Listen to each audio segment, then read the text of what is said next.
Hi అండి, welcome to my channel.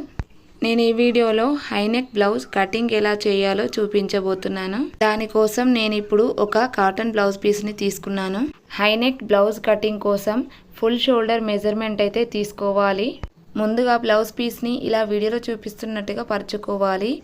ఇప్పుడు measurement బ్లౌజ్ను తీసుకొని మెజర్మెంట్ బ్లౌజ్తో బ్యాక్ పార్ట్ని చంక దగ్గర ఇలా టైట్గా పట్టుకొని మార్కింగ్ అయితే చేసుకోవాలి. క్లాత్ని ఇలా తిప్పుకొని మనం మార్కింగ్ చేసిన దగ్గరికి క్లాత్ని అయితే ఇలా ఫోల్డ్ చేయాలండి. బ్లౌజ్ హైట్ 15 మార్కింగ్ చేశాను కుట్టుతో కలిపి. ఫుల్ షోల్డర్ మెజర్మెంట్ 16 వచ్చింది. అందులో సగం 8 వరకు ఇలా మార్కింగ్ అయితే చేసుకున్నానండి. అది మార్కింగ్ చేయడం క్లిప్ మిస్ అయింది, అందుకే అది చూపించలేకపోయాను.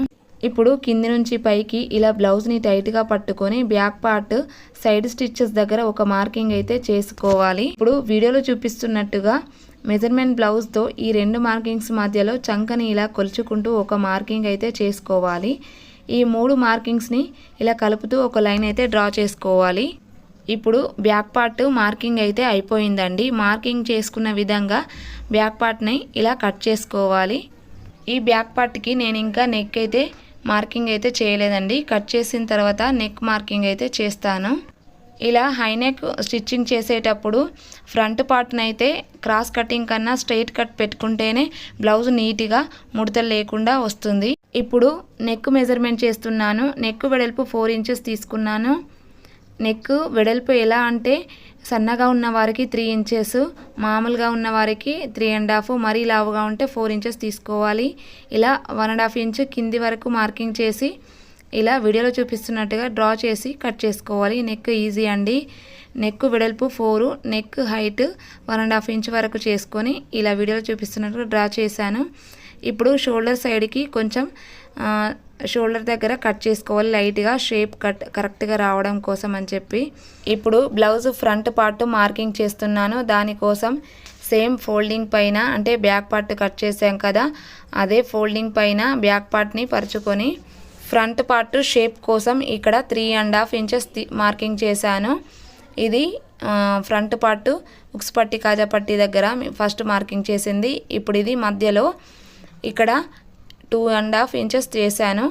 ఇక్కడ చూడండి, ఇక్కడ 3 ఇంచెస్ చేస్తున్నాను. ఇది సైడ్ స్టిచ్చెస్ దగ్గర 3 ఇంచెస్ చేశాను. ఇప్పుడు మనం మార్కింగ్ చేసుకునే విధంగా చేసుకున్న మార్కింగ్స్ పైన నుంచి ఒక లైన్ అయితే డ్రా చేయాలి. ఇప్పుడు మనం మార్కింగ్ చేసిన సేమ్ 3.5, 2.5 అలాగే 3 ఇలాగే షేప్ పట్టీలు కూడా కట్ చేసేసుకొని ఫ్రంట్ పార్ట్కి వేసుకోవాలి. షేప్ పట్టీలు ఎంతైతే వేస్తామో అంత మార్కింగ్ నేనైతే షేప్ కోసం అయితే మార్కింగ్ చేసి కట్ చేసేస్తున్నాను. ఇది స్ట్రైట్ కట్ కాబట్టి స్ట్రైట్గానే పరుచుకున్నాను క్లాత్ని. క్రాస్ కట్ అయితే బ్లౌజ్ ఫ్రంట్ పార్ట్కి ముడతలు వస్తాయి, అందుకని ఈ కట్టే బెటరు. క్రాస్ కట్ కాకుండా స్ట్రైట్ కట్ బెటర్. ఇప్పుడు ఇది స్ట్రైట్ కట్ చేశాను, కానీ షేప్ పట్టీలు కూడా వస్తాయి. మీరు కావాలంటే ప్రిన్స్ కట్ కూడా కట్ చేసేసుకోవచ్చు, కానీ నేను స్ట్రైట్ కట్కి షేప్ పట్టీలు పెట్టి స్టిచ్ చేస్తున్నాను. ఇప్పుడు ఫ్రంట్ పార్ట్ నెక్ మార్కింగ్ చేస్తున్నాను. దానికోసం 4 ఇంచెస్ నెక్ వెడల్పు అయితే తీసుకున్నాను. నెక్ హైట్ 5 ఇంచెస్ దగ్గర మార్కింగ్ చేసుకున్నాను. వీడియోలో చూపిస్తున్నట్టుగా ఒక బాక్స్ డ్రా చేసుకుని అందులో నెక్ అయితే డ్రా చేసుకోవాలండి. కటింగ్ వీడియో ఇంతేనండి. హ్యాండ్స్ అయితే చూపించలేదు, నార్మల్ హ్యాండ్సే కట్ చేశాను.